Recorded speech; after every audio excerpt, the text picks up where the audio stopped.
আর আমাদের প্রধান কাজ হবে এখন বাবা ওই নামাজি তৈরি করা।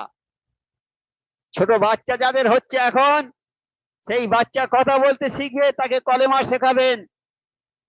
আমাদের জীবন শেষ হয়ে গেছে, আমরা আর এখন আর হবে না। কিন্তু নতুন প্রজন্ম আসছে যারা, আর এই ছেলেদের হাত ধরে মসজিদে নিয়ে যাবেন বাবা নামাজ পড়তে। 7 বছর 8 বছর বয়স হয়েছে, ওই ছেলের নামাজ পড়তে যাওয়ার সময় হাত ধরে নিয়ে যাবেন। এখন আমাদের দেশে একটা রেয়াজ আছে, ছেলেদের নিয়ে গেলে বলে ওই ছেলে বাইরে দাও, বাইরে দাও, বাইরে দাও না। আমার নবী পাক সাল্লাল্লাহু আলাইহি সাল্লাম নামাজে সেজদায় গিয়েছেন, হাসান হোসেন গিয়ে ঘাড়ে ধরে চেপে বলছে ঘোড়া চড়েছি, ঘোড়া চড়েছি।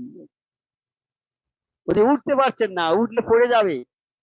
আল্লাহ বলে, হে নবী তুমি উঠো না, তুমি সেজদায় থাকো, তোমার এই দৃশ্যটা আমার খুব ভালো লাগছে দেখতে। হ্যাঁ, তাহলে আমার আল্লাহ খুশি হয়ে গেছে, একটা ছেলে গিয়ে নবীর কাঁধে চেপেছে, নামাজ যে সেজদায় গিয়েছে কাঁধে চেপেছে। আল্লাহ বলছে তুমি উঠো না নবী, দেরি করে ওঠো।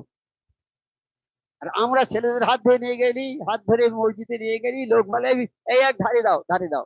ওই ছেলেটা ধারে দিল, সে আব্বার জন্য কাঁদতে লাগলো, যে আব্বার কাছ থেকে নিয়েছে আমার, কান্নাকাটি করে আর আসবে না কোনোদিন মসজিদে এসে।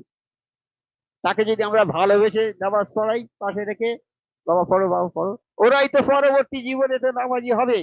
কিন্তু আমাদের জন্য ওই ছেলেগুলো আউটলাইন হয়ে যাবে, আর ভালো হবে না। এর জন্য কিন্তু আমরা দায়ী হয়ে যাবো আল্লাহর কাছে, আমরা দায়ী হয়ে যাব। সেই জন্য আমাদের সাবধান হতে হবে এখন থেকে, আমাদের দ্বারা কোনো কমের যেন আমাদের কোনো ক্ষতি না হয়। সেই জন্য নামাজ ছেলেদের পড়াইতে হবে। আর এই বাচ্চারা এখন কথা বলতে শিখবে, তাদের কলেমা শেখাবেন। আমার মুর্শিদা সবসময় এই কথা বলে গেছে, সব সময় বলে গেছে, সব সময় বলে গেছে। বাচ্চারা যখন ছোট থাকে তখন কাদা, কাদা যেদিকে নিয়ে যাবে হয়ে যাবে, গোল করা যাবে, লম্বা করা যাবে, চৌকোনা করা যাবে, সবকিছু করা যাবে। আর ওইটা যখন বড় হয়ে যাবে, মাটি শুকনো হয়ে যাবে, তখন সোজা করতে গেলে ভেঙে যাবে, সোজা হবে না। তাই অনেক লোকেরা এসে কান্নাকাটি করে বলে হুজুর ছেলে বড় হয়েছে নামাজ পড়ে না, নামাজের কথা বলে মারতে তেড়ে আসে। আবার কোন কোন ছেলে তার বাপের গলায় দড়ি দিয়ে রাস্তা দিয়ে টেনে নিয়ে যায়, রাস্তা দিয়ে গলায় দিয়ে টেনে নিয়ে যাচ্ছে একজনের তার বাপকে।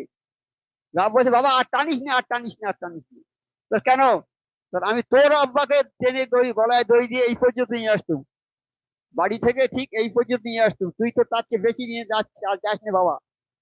দেখুন, যেমন কর্ম হবে তেমন ফল হবে। আমি যদি আমার বাপকে গলায় দড়ি দিয়ে টেনে নিয়ে যাই, আমার ছেলে আমার গলায় দড়ি দিয়ে টেনে নিয়ে যাবে।